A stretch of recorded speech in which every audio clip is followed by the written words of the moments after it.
Hi, welcome to our channel where we share the most intriguing stories. He moved to Florida for peace, not war. But when a ruthless HOA queen tried to steal his dock, forge his past, and frame him for crimes, a retired Navy vet turned his quiet life into a battleground. One boat, one man, one hell of a fight for freedom.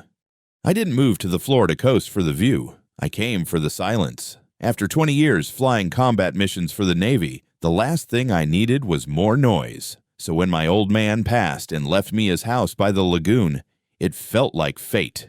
The place wasn't huge, but it was solid. Weathered cedar siding, a low deck that bled into the mangroves, and, most importantly, no HOA.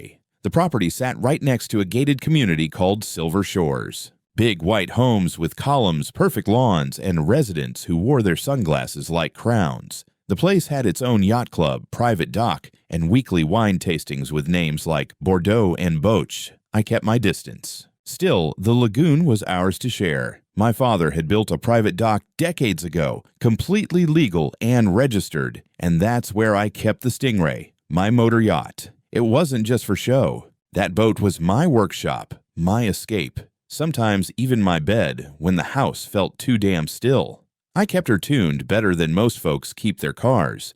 She wasn't massive, but she had character. She was mine.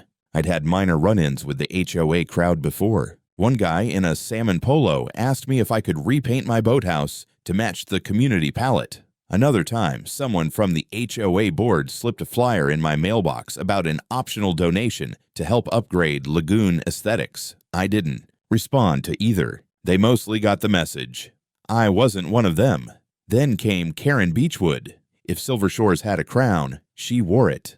Widow of a shipbuilding tycoon, HOA president, always overdressed and underlistening. She had this permanent air of condescension, like she was doing the whole neighborhood a favor just by existing. I'd seen her from a distance plenty of times, always surrounded by other Karens in training, clutching stemless wine glasses and talking about yacht sizes like they were birthrights. The day she knocked, it started with a text from a number I didn't recognize. It read, "Please ensure Stingray is vacated and ready by 6 in the evening sharp. Guests will arrive via golf cart access from Silver Shores Clubhouse. Thank you in advance. HOA." I stared at it for a good minute, wondering if I was hallucinating. Then came the knock. No, not even a knock. More like a ding-dong, followed by a hard rap like a drill sergeant was checking bunks. I opened the door and saw a kid in khakis and a Silver Shores polo holding a clipboard and smiling like he'd just delivered good news. "Miss Beechwood asked me to confirm that your vessel is ready for use at 6 tonight, he chirped. "She's hosting a VIP cocktail cruise and your, yacht is just perfect." I laughed, loudly. It wasn't polite laughter either. It was the kind of laugh you let out when someone tells you the moon owes them rent. "Yeah, no," I said. "Not a chance. This is private property. The boat's mine. I don't rent it out, and I sure as hell don't loan it to people who can't be bothered to knock themselves." The kid blinked, like I'd spoken to him in Klingon. "She said—" "I don't care what she said," I interrupted. "You can tell her no. Actually, scratch that. I'll tell her myself." 3 hours later, she came in person. She arrived like a woman entering a ballroom, slow, deliberate, carrying a bottle of champagne in one hand and a professional photographer in tow. Her heels clicked on the gravel like gunshots.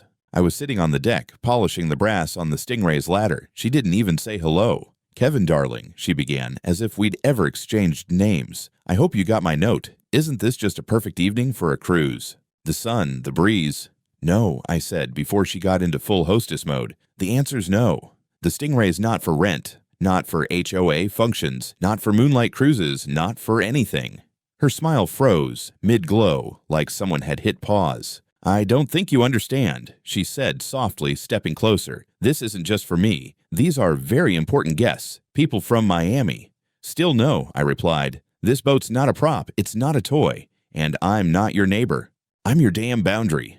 She stared at me, stunned for a beat. Then her eyes narrowed. She turned to her photographer and gave a small wave. "Dismissed." He scurried off like a rat who'd realized there were no snacks here. Then she stepped in close enough that I could smell the overpriced citrus perfume wafting off her shawl. "You have no idea what you've just done," she said. "You think this is about a boat? That boat is blocking access to our view."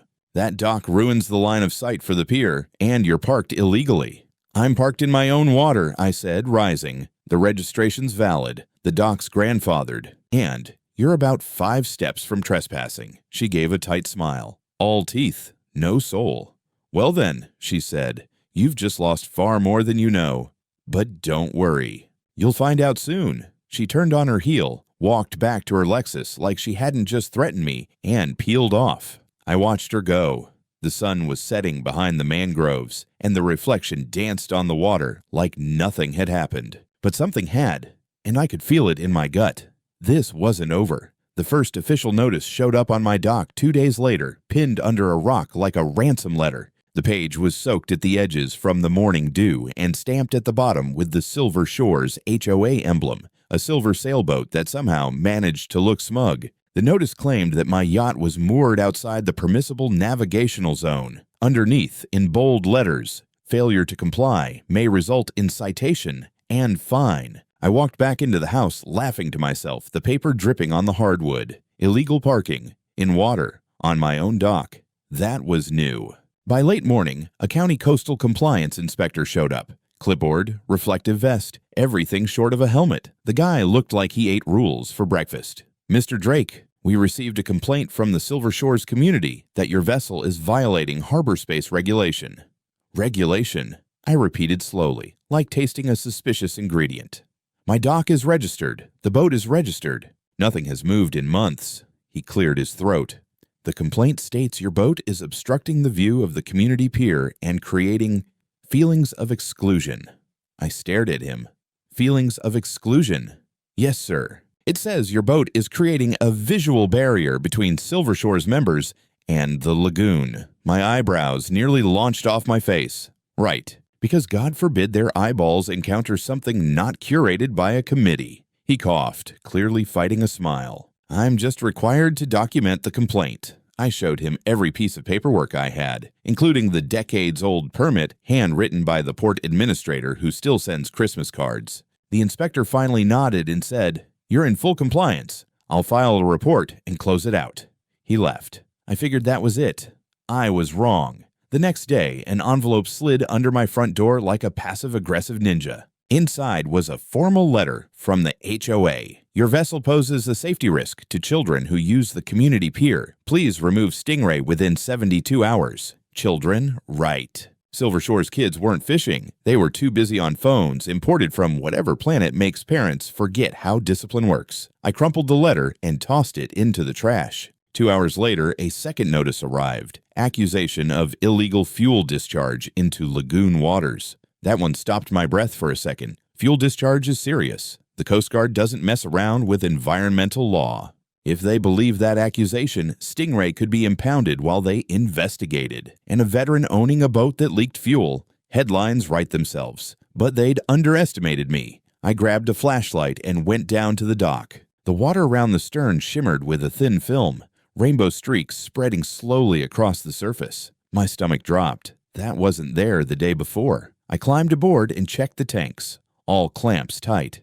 No leaks. Someone had poured something into the water. Someone had sabotaged my dock. At midnight, I replayed the dock camera footage. The timestamp showed the previous night, 2:12 in the morning. A shadowed figure, hood up, walked down the embankment. I zoomed in. They knelt by the waterline and tipped something from a container, then vanished back toward Silver Shores. I felt my pulse hammer in my ears. This wasn't annoyance anymore. This was escalation. I installed 2 new cameras, ones that could read a license plate in pitch-black darkness. I called my lawyer, a guy who used to prosecute environmental violations, and explained the situation. He whistled. "They're trying to build a paper trail, Kevin. First, the view complaint, then unsafe for kids. Now, fuel discharge. They're setting groundwork. Be ready." By evening, I was feeling the steady burn of fury under my ribs. I could have ignored nuisance letters, but tampering with my dock, framing me for environmental damage, crossed a line. So when I heard golf cart wheels rolling down the gravel path behind my house later that afternoon, I was already at the door. It wasn't a delivery. It was a woman in a silk scarf and sunglasses, oversized enough to have their own gravitational pull. She pointed a manicured finger at my dock like she was staking a claim. "We're measuring your obstruction for our report." I stepped onto the porch. "Your what?" Our official documentation, she said. Miss Beechwood instructed us to acquire visual evidence. Great. Then document this. I pointed at the private property, a no trespassing sign. Off my land. The woman hesitated, then sniffed like she smelled poor people, climbed back into her cart, and rattled away. When she was gone, I stood on the deck watching the sun drop behind the water, turning the lagoon gold. 2 days ago, I would have called this ridiculous. Now someone was sneaking onto my dock in the middle of the night and pouring unknown chemicals in the water. This wasn't about a yacht anymore. This was war. The envelope was thick. That was the first red flag. HOA usually sticks to one-page passive-aggressive threats, but this thing had weight. I opened it at the kitchen counter, half expecting another cease and desist over the color of my boat tarp. Instead, I found a legal-looking letter with a stamped header, Notice of Community Vote Decision. According to the document, the Silver Shores Homeowners Association had conducted an emergency session and reached a unanimous decision to require the removal of my dock. The reason? Encroachment into communal water access and obstruction of navigation flow. I read it twice, then laughed so hard I choked on my coffee. The dock had been built by my father in the late 80s. Registered, surveyed, permitted. It was about as legal as apple pie. And unlike their communal peer, mine hadn't collapsed during Hurricane Ivan. I pulled out the original permit file from the lockbox. Still there, blueprints, signed engineering approval, even a hand-drawn sketch from my dad with a little Kev's fishing spot label in the corner. Then I saw the second attachment, an updated topographic map showing property lines and shoreline contours. But they were off.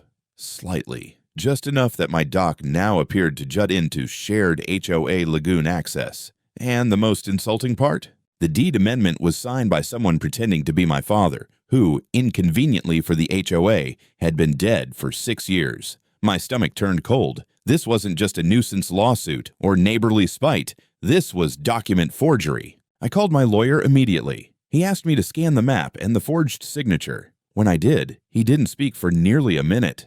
"I've seen this kind of thing before," he said finally. "They're counting on you folding before it goes to court. But this isn't just HOA overreach. This is a felony. We filed a formal complaint with the County Land Records Office the next morning, challenging the altered map and requesting a full audit of the HOA's submitted documents over the past year." I wasn't just defending my dock now. I was lighting a match under their whole operation. Later that afternoon, a plainclothes officer showed up at my door. "Mr. Drake, we need to ask you some questions regarding an incident that took place last week." I blinked. "What kind of incident?" He handed me a report. Karen Beechwood had filed a police complaint stating that I had verbally threatened her and made sexually suggestive comments when she visited my property regarding the yacht incident. I laughed out loud.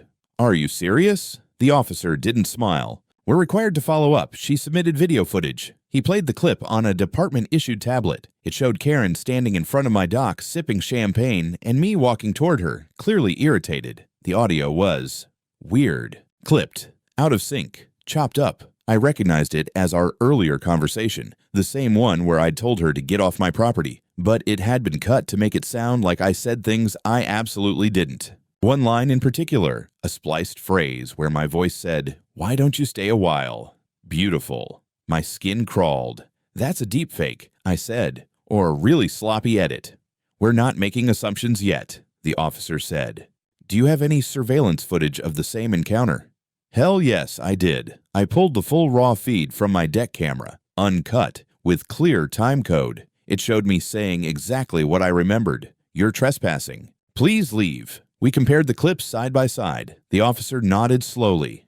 This one was clearly manipulated. Karen had tried to get me arrested. I should have been furious. But what I felt instead was cold, surgical clarity. This wasn't a war anymore. This was a takedown attempt. She was trying to wipe me off the map the way you scrape mold from bread. She wasn't just angry, she was scared. I was a loose thread in her perfectly curated neighborhood tapestry, and she was desperate to cut me before I unraveled the whole damn thing. And I was done playing defense. I hired a private investigator, former state cop, the kind of guy who could dig through HOA records like a raccoon in a dumpster. I asked him to look into everything: permit applications, financials, land transfers. If Karen was forging signatures and tampering with maps, there was no way this was her first rodeo. By week's end, he came back with a nugget. She's submitted nearly a dozen emergency resolutions in the past 2 years, he told me, half of which are signed by board members who've either moved away or passed. One signature, same name as a woman who died in 2017. He handed me a printed stack of bylaws, meeting minutes, and 3 obviously doctored PDFs. I stared at them. The fraud wasn't just deep, it was systemic. I looked out the window toward my dock where the Stingray bobbed gently in the breeze like nothing had happened. But everything had. Karen had declared war, and I'd just armed myself. The day my story went viral, I was standing in line at the bait shop with a jar of peanut butter pretzels and a live shrimp bucket. It started small, a local Facebook group post titled "Private Dock Owner Under HOA Siege. Is This Even Legal?" Someone had snapped a photo of the notice of demolition that Karen's crew had taped to my dock post like a scarlet letter. Another post followed, a grainy screenshot of her champagne ambush from my security camera feed, captioned, "She tried to steal his boat. Now she's calling the cops on him." I didn't post any of it. I figured someone from the neighborhood had picked up the scent. Either way, the thing exploded. Within 12 hours, Reddit got a hold of it. Legal advice, HOA hell, even justice served. By morning, I had 6 voicemails, 3 emails from local news outlets, and a text from a guy claiming to be a podcaster named Doc Justice. But what really made my coffee taste better was the quiet knock at my door around 10 a.m. It was Ron Taylor, who lived 2 lots east of Silver Shores, just outside their control zone. I'd seen him before. Older guy, retired engineer, always walking his rescue pit bull and keeping to himself. He looked nervous. "Hey, Kevin, right?" he asked, glancing over his shoulder. "Yeah," I said. "You good?" He held up a flash drive like he was passing off a spy dossier. "You didn't get this from me." "What is it?" "Everything," he muttered.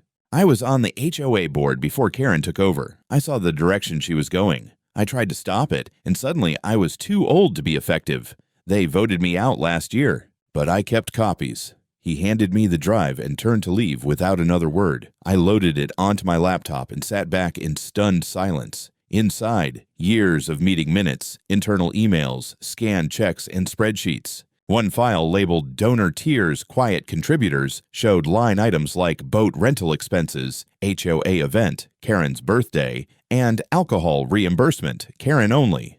There were pictures of invoices paid out to a Peer Party Solutions LLC, which, upon a quick Google search, turned out to be registered under Karen's maiden name. It was a paper trail straight into hell, but that wasn't the worst part. Another folder, Security Logs, contained incident reports filed against non-HOA property owners, including me, Ron, and another man named Luis Mendoza. I didn't know him personally, but I recognized the address. He lived 2 streets over in a house with a huge Cuban flag mural on his garage. According to the files, Luis had been fined, yes, fined, over $1,500 by Karen's board for hosting unapproved visitors on lagoon frontage. Luis didn't even live in the HOA. She was targeting anyone who bordered Silver Shores but wasn't under her boot. That night, I met with Ron and Luis in my backyard under the yellow porch light. 3 men, 2 lawn chairs, 1 cooler full of beer. "She's done this to others too," Luis said. 2 years ago, she told me my paddleboat rack was a navigational hazard and tried to get it removed. I told her to go float herself. Next week, code enforcement shows up, claiming my shed was built without a permit. Took 6 months to clear it. Ron nodded. I know of at least 4 residents who sold their homes after Karen publicly shamed them at HOA meetings. People think it's just nagging about lawn height, but this is targeted harassment. I leaned forward. Then we go public. Together. Ron smiled slowly. "I thought you'd never say that." We drafted a formal joint complaint to the county, attaching screenshots from the flash drive. Then I posted a follow-up online. This isn't just about a boat, it's about property rights. And it's about power. The post hit a nerve. Comments poured in. Stories from across the country. Other people whose docks, driveways, even front porches had been declared violations by HOA regimes gone rogue. I realized we weren't an exception. We were a symptom. 2 nights later, someone broke onto my dock again. This time, they weren't quiet. I was awake, working on legal paperwork, when I heard a splash followed by the sound of something tearing. I ran outside with a flashlight. The Stingray's American flag was shredded, its mount cracked. One of the dock cameras had been yanked down and left dangling by a wire. A pile of nails had been scattered deliberately across the wooden walkway like some kind of cartoon trap. I called the police. They arrived in 15 minutes, took statements, and reviewed the footage from the remaining camera. A figure in dark clothing, hoodie, gloves. Not much to go on, but enough to prove intentional sabotage. The officer looked at me and said, "If I were you, I'd go ahead and file for a protective order." I asked, "Against who?" He shrugged. Whoever's afraid of what you'll find next. The next day, I upgraded my security again. Floodlights, motion sensors, backup power on the cameras. The Stingray got locked down tighter than a submarine hatch. And that's when the anonymous envelope came. No return address, just one sheet of paper inside. It read, "You won't win. The dock isn't yours anymore." There was no signature, but I didn't need one. I already knew whose hands were shaking. If they thought I was just going to patch up my dock, replace a few security cameras, and go quietly into HOA-regulated night, they hadn't been paying attention. By the time the anonymous threat letter landed in my mailbox, I was already 5 steps ahead. I didn't just want to defend myself anymore. I wanted to expose them. All of them. Karen, the board, every complicit name in the fake documents. I didn't want revenge. I wanted accountability. And maybe a little revenge. I called my attorney, Ray Delman, and told him it was time to go nuclear. We spent the next 72 hours assembling a case. Not just a response. A class action lawsuit. Ron, Luis, and I formed the core plaintiffs, but soon 5 more neighbors came forward, each with their own stories. Denied permits. Surprise community votes. Fines for infractions that didn't exist. False accusations of code violations. The allegations ranged from harassment and trespassing to fraud, financial mismanagement, and criminal forgery. But we weren't just swinging in the dark. We had documents, timestamps, video, emails, even bank transfers. Ray drafted the complaint. Drake et al. Versus Silver Shores Homeowners Association and Karen Beechwood, individually and in her capacity as president. When we filed it, we didn't just mail it to the court. We sent copies to the County Planning Commission, the State Attorney General's Office, the Florida Department of Environmental Protection, and the local news station who, bless their producer's heart, were already chasing HOA horror stories. Karen didn't respond at first, but I knew she got the message. That Friday, she tried a different tactic. She went on offense. She held a community emergency meeting at the HOA pier, the same pier she never actually got properly licensed for. I heard about it through a neighbor who recorded the whole thing on their phone and sent me the file. Karen stood on a whitewashed platform, clutching a microphone like she was running for governor. Behind her, a printed banner, "Preserve Silver Shores, stop the infiltration." Infiltration, she really said that word. I watched the video 3 times. She told the residents that we were agitators, outsiders looking to dismantle neighborhood harmony for our own financial gain. She claimed we were weaponizing bureaucracy to terrorize peaceful citizens. She even trotted out a slideshow. One slide showed a photo of my Stingray, zoomed in, heavily filtered and labeled, "Commercial vessel used for unauthorized business activity." What business, Karen? The business of not kissing your ring.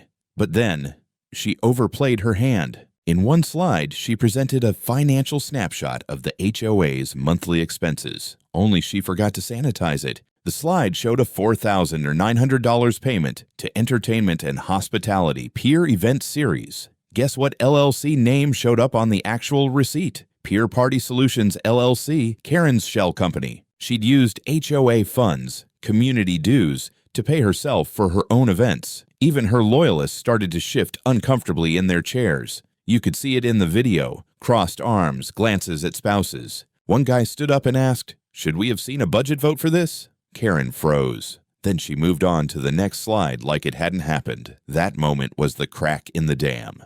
The next morning, an anonymous tip was filed to the Florida Office of HOA Oversight. A source inside that office, off the record, told Ray they'd opened a formal inquiry into Silver Shore's financials. And it got better. Through a public records request, Ray uncovered something we'd only suspected. Karen had never filed for a proper pier use permit. The structure was technically legal under the community's deed, but commercial use required a separate license, which meant every event she ever hosted on that pier, every wedding, wine tasting, VIP cruise departure, was technically illegal commercial activity on public water access. We sent that information to the City Zoning Board, the U.S. Army Corps of Engineers, who manage shoreline permits, and the Coast Guard for good measure. Meanwhile, Karen tried to circle her wagons. Her remaining allies on the board, most of whom were either too old, too uninformed, or too intimidated, started to drop off for health reasons. One, a woman named Beverly, resigned in an email that began with, "I can no longer support unethical decisions made without full board consensus." Things started to move fast. A news van showed up outside my house. The anchor, a sharp woman named Tasha Gaines, asked if I'd be willing to go on the record. I told her everything. I even let her see the flash drive. She interviewed Ron and Luis. She interviewed a widow down the street who'd been forced to remove her grandson's swing set after an anonymous safety complaint. The report aired on the 6 o'clock news under the title, "HOA Tyranny, How One Florida Community Fought Back." Karen tried to respond with a press statement the next day. It was mostly legal-sounding filler, but one line stood out. Mr. Drake is exploiting public emotion to distract from his own violations of zoning and decorum. Zoning and decorum. That one made me laugh so hard I almost fell into the lagoon. And then, at 10 p.m. that night, a new email popped into my inbox. Subject line, Silver Shore's Emergency Reassessment Proposal. They were trying to raise HOA dues across the board to cover unforeseen legal expenditures. The rebellion started right there. Over the next 24 hours, 24 Silver Shore's residents contacted us. Some were furious, others confused, but all of them wanted the same thing. How do we get rid of her? The pier fire was the final mask dropping. I got the call just past midnight. Ron's voice was hoarse, panicked. "It's burning, Kevin. The HOA pier's on fire." I bolted upright, pulled on boots without socks, and ran outside. From my backyard, I could already see the orange glow licking the sky above Silver Shores. Sirens echoed in the distance. The lagoon, usually glass still at night, looked like it was boiling. By the time I got there, fire trucks were spraying arcs of water over the smoking wreckage. The pier hadn't collapsed entirely, but a third of it was charred skeleton. Blackened planks, scorched pylons, and the remains of a metal sign that once read, "Silver Shores, Private Access Only." I spotted Karen wrapped in a shawl over a silk nightgown, standing near the clubhouse steps, arguing with a firefighter. "He's behind this," she screamed. "He's retaliating. He's unhinged. The fireman cut her off. "Ma'am, we're investigating possible electrical malfunction. There's no evidence of arson yet." But I knew what was coming. The next morning, the HOA board, or what was left of it, sent out a statement accusing external antagonists of sabotage. Karen gave an interview to a local blog in which she said I had a known pattern of aggression and called me a ticking time bomb. Cute. What she didn't expect was the surveillance footage from the corner of Ron's roof. He had a motion-activated nest cam pointed at the lagoon, mostly to watch for raccoons. But that night, it captured something else entirely. Karen, at 11:47 p.m., walking alone down the pier with what looked like a canister under one arm. 10 minutes later, she walked back up the pier. The fire started 4 minutes after that. We handed the footage over to the sheriff's department. Within hours, detectives paid Karen a visit. The next day, the county fire inspector announced an official criminal investigation into the fire, citing suspicious activity and possible evidence tampering. Then came the tipping point. An independent HOA audit initiated by the Office of Community Oversight concluded its preliminary findings: forged signatures, missing meeting minutes, unapproved fund withdrawals, and unauthorized use of HOA funds for personal expenses. Among the highlights, over $28,000 paid to Karen's shell company, Pier Party Solutions, LLC. At least 3 HOA resolutions passed using signatures of deceased board members. Donations from homeowners reclassified into a community safety reserve fund, which was being used to rent luxury party barges. This wasn't just unethical, this was criminal. An arrest warrant was issued for fraud, misappropriation of community funds, and obstruction of a public investigation. Karen, she ran. She was supposed to appear at a special hearing scheduled at the county courthouse that Monday. She didn't show. Instead, she drained one of the HOA accounts the night before, just under the mandatory reporting limit, and headed south. They found her 2 days later at Miami International Airport, carrying 2 designer suitcases, a destroyed phone, and a Bahamas-bound ticket purchased under her maiden name. When federal marshals detained her at Gate C-21, she reportedly told them, This is political. I'm being persecuted by pirates.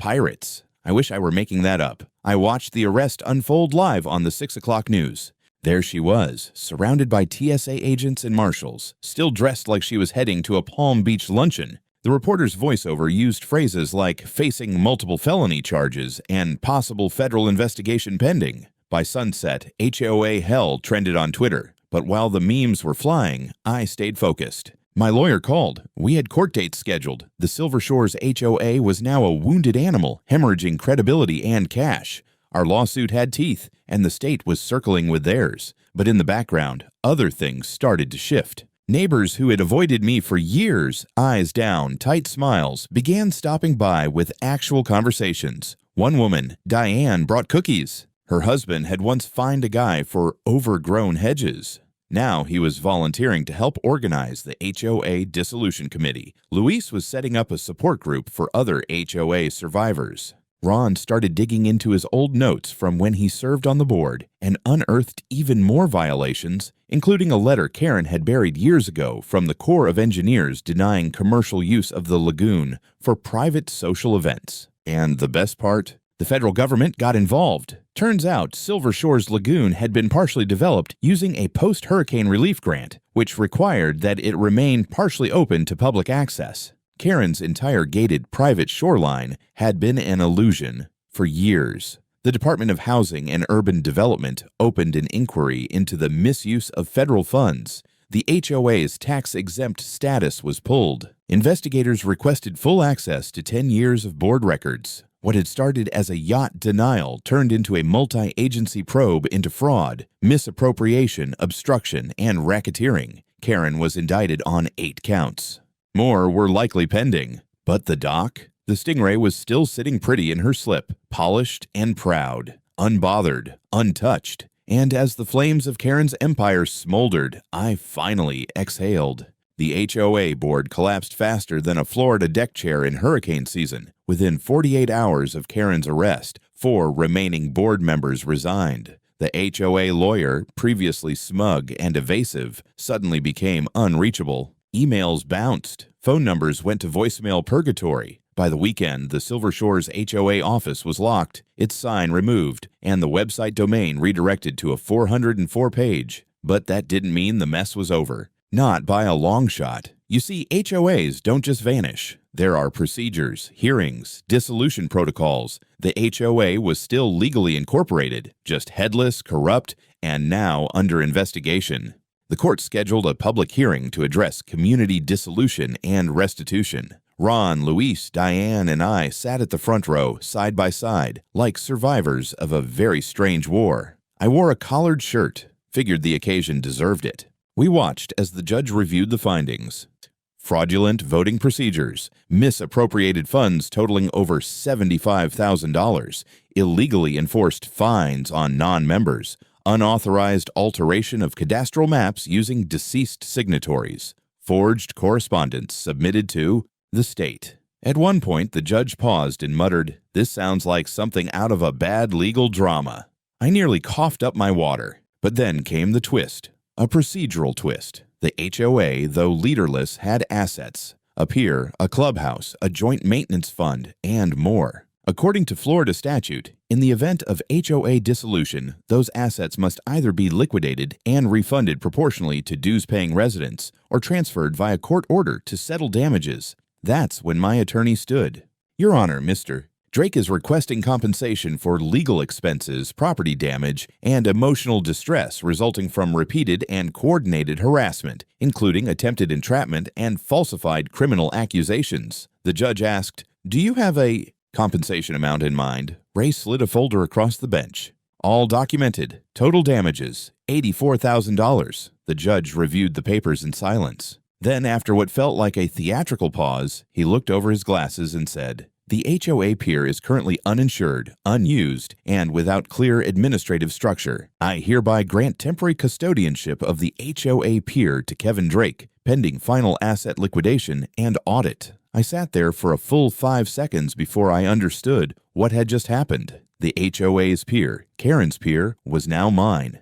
A few gasps echoed across the courtroom. Luis nudged me. "You better put up a flag, man." After the hearing, local news caught wind of the decision. Tasha Gaines ran a follow-up segment titled "From Enemy of the HOA to Owner of its Pier, One Man's Justice Voyage." I swear they played Eye of the Tiger under the voiceover, but all of it. The victory, the headlines, the paperwork, felt surreal until I stood on that pier 2 days later, keys in hand, wind blowing in from the Gulf. It was quiet, peaceful, the kind of peace Karen had tried so hard to police, and yet never understood. I looked down at the planks, still singed in places, the char faded but not forgotten. Then I pulled out my new sign, custom-made, metal, with deep-etched lettering, and bolted it onto the front post. Stingray Dock Private, access by invitation only. The next week, former HOA residents began getting letters from the court, refunds for improperly collected dues, prorated based on length of residence. For many, it wasn't just about the money, it was vindication. Proof that they hadn't been crazy, paranoid, or difficult. They'd just been steamrolled by a machine no one thought could be stopped. I helped Luis set up a legal aid workshop for other HOA troubled communities. Ron gave interviews to a real estate watchdog group. Diane started a newsletter called Post-HOA Life, filled with lawn tips, neighbor profiles, and absolutely zero bylaws. Then something wild happened. A small local marina offered to host a community festival in honor of the case. No tickets, no HOA, just food trucks, music, and boats. They asked if I'd bring the Stingray for the main dock display. I agreed. Not to show off, but because I realized something. The whole damn fight started because I said no to lending out my boat. Because someone thought ownership meant nothing when weighed against influence. Now I'd bring it on my own terms. As I steered the Stingray out into the open water that Saturday, flags flying, Ron waving from the shoreline, Louis grilling flank steak for half the town, I felt a strange sensation I hadn't felt in years. Not vengeance, not relief. Freedom. Karen's trial wasn't public, but her downfall was. When the court date finally arrived, she walked in through the back doors of the courthouse, wearing a beige pantsuit that screamed, "Not guilty," a little too loudly. There were no supporters, no HOA board to flank her, no adoring committee of wine-soaked allies holding clipboards and muttering legalese. Just Karen. The charges read like the final chapter of a white-collar crime thriller. Fraud, obstruction, falsifying public records, misuse of federal funds, filing false police reports, and retaliatory harassment. 12 charges in total. They offered her a plea deal. 6 years with the possibility of parole. She refused. I watched the footage from the courtroom later. They aired the highlights on the local evening news. She tried to charm the judge, throwing out legal buzzwords like procedural overreach and community-driven mandates. At one point, she even claimed that she had been harassed, painting herself as the victim of a smear campaign by a bitter veteran with a grudge. The courtroom didn't buy it. Neither did the jury. They found her guilty on 9 of 12 counts. She was sentenced to 12 years in state prison, with parole eligibility after 8. The courtroom buzzed, not with celebration, but with a collective exhale, the sound of power breaking under its own weight. The day after sentencing, a local journalist published an op-ed titled "The Fall of the HOA Queen, What Silver Shores Taught the Rest of Us." I couldn't have said it better. Silver Shores officially dissolved 3 months later. The land titles were redrawn. The pier, now dubbed Stingray Dock, became public access under private stewardship. Mine. No dues. No monthly meetings. No architectural review committee to tell you your patio chairs were the wrong shade of eggshell. One of Karen's former enforcers now volunteers with Ron to maintain the lagoon walkways. Diane prints out HOA free lawn signs for new residents with the slogan, "Welcome home, no lords here." We held a celebration barbecue on the pier the weekend after the dissolution. No speeches, no ribbons. Just hot dogs, beers, and people actually talking to one another like human beings, not policy footnotes. I stood at the edge of the dock, beer in hand, watching kids jump off the old swimming ladder my dad installed decades ago. The one Karen once tried to have removed for liability risk. Luis pulled up in his little skiff, Cuban flag still fluttering off the stern. "You gonna charge me for docking?" he asked, smirking. "Only if you play reggaeton again," I shot back. He laughed. "Man, I still can't believe you own this place." "Technically, I co-own it with Karma." He nodded. "That's fair." As the sun dipped behind the mangroves, the stingray bobbed gently beside us, the same spot where it all began. I ran my hand along the railing, now smooth from a fresh sanding job. The deck lights flickered on, casting a warm halo across the water. A year ago, it was just a boat. Now it was a monument. To standing up. To holding the line when someone tries to steal what isn't theirs. To the idea that property rights, no matter how small, matter when someone with too much power decides they don't. Later that night, I sat alone on the stingray, staring at the stars. For the first time in a long time, no cameras were pointed at my dock. No letters arrived under my door, no threats, just quiet. And that was the real victory.